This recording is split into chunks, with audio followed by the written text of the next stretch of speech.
Oh man, I'm kind of speechless because it really is. It can break your heart, and Ramath, I just it really does. It makes me very upset to know that I'm looking at a man who's a good father, a good husband, who can't even care for himself or his family right now because you have to get back to work.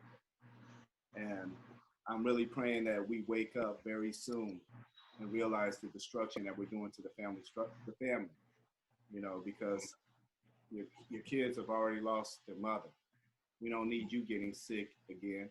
And nobody can say that COVID, you can't get it again. You know, they don't know that. Yeah. They don't. They keep, all nobody knows anything about this. It's too new.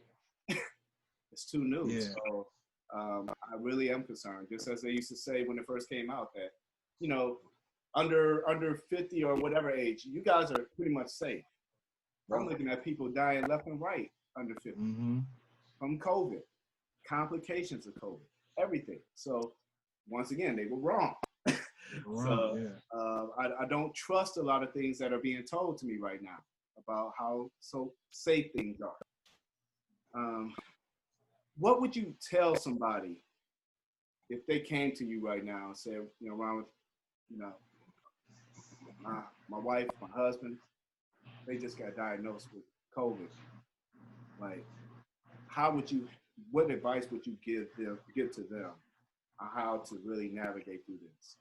Because this is a lot of people need to understand how to do this, and you obviously know how to.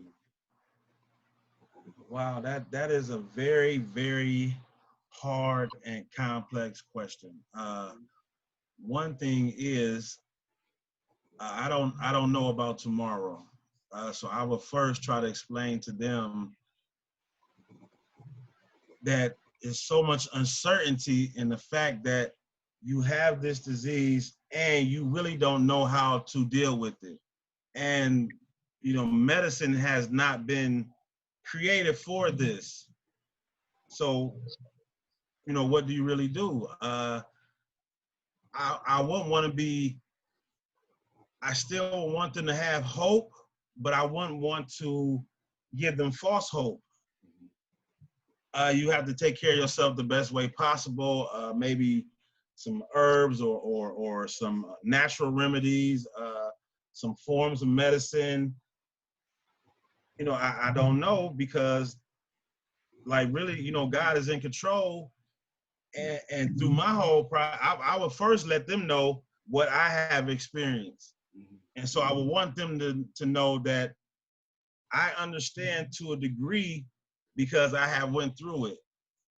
Now, when I tell them that, depending on where they at, I would have to be honest and say, but I don't know how it's going to work for you. We know that God is faithful. We know that God is loving. We know that God is kind, but we don't know how God is going to work in this situation. And so, when you asked me in the beginning, like, what did I think when we first got diagnosed? Honestly, I didn't think nothing of it. I thought like, oh, God has been there before, he'll do it again. And I had all the flowers and the hearts and the, the celebration, all the good things of God. I had that at that moment, like, oh, we're going to make it. Mm-hmm. But unfortunately, over this course of time, God didn't work in that way. Sierra passed, and so the prayer that I had was not the prayer that was answered. And so I would tell someone like, I want you to still trust in the Lord with all your heart, lean not to your own understanding, and be as open as possible because you do not know how God is going to turn this thing. And over my whole process, I didn't know how God. Everybody thought that Sierra was coming home.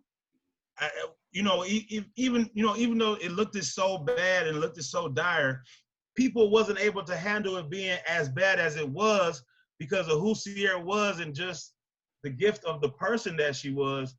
People was not expecting her to die.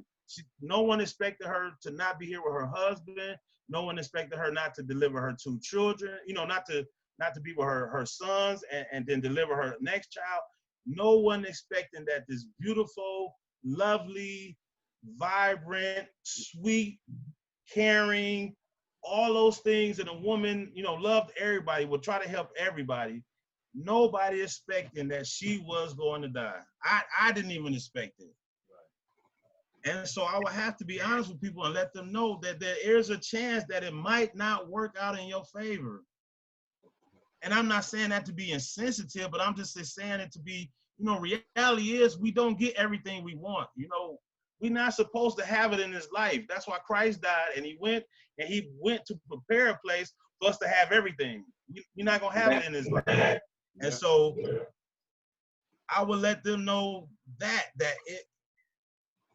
if it doesn't work out, and I recently, this really helped me out.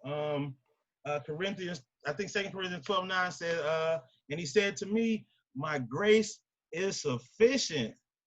Like that meant so much to me, because it's basically saying my grace is for your situation. You know what I'm saying? He said to me, that was so personal. Like, my grace is sufficient for you. So wherever you going through, whatever pastor is going through, wherever we go through, it is personal to know that God's grace is sufficient for what we go through. His grace is for what we go through.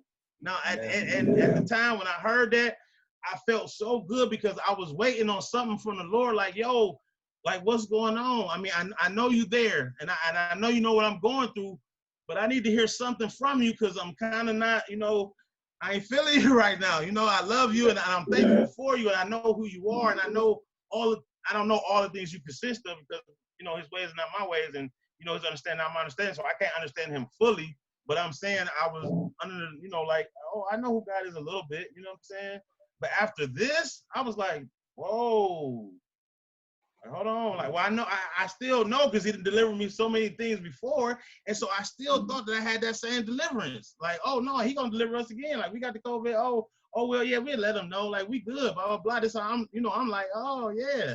But then life showed like, no, that's not how it's gonna go. And so I would tell them, hopefully they're a believer. And even if they're not, I would tell them first that I have experienced firsthand what COVID, can do and has done. And I would let them know that what I have learned, that God's grace is sufficient for my circumstances. Man, His grace is really sufficient. I couldn't find a better way to end this whole discussion. Really, at the end of the day, we can talk, David and I, we talk all the time, and at the end of the day, we boil right back down to, it really is about what God's grace is and what he has intended for our lives. And, just that actually was giving me peace while listening to you, that you actually can find that foundation in God.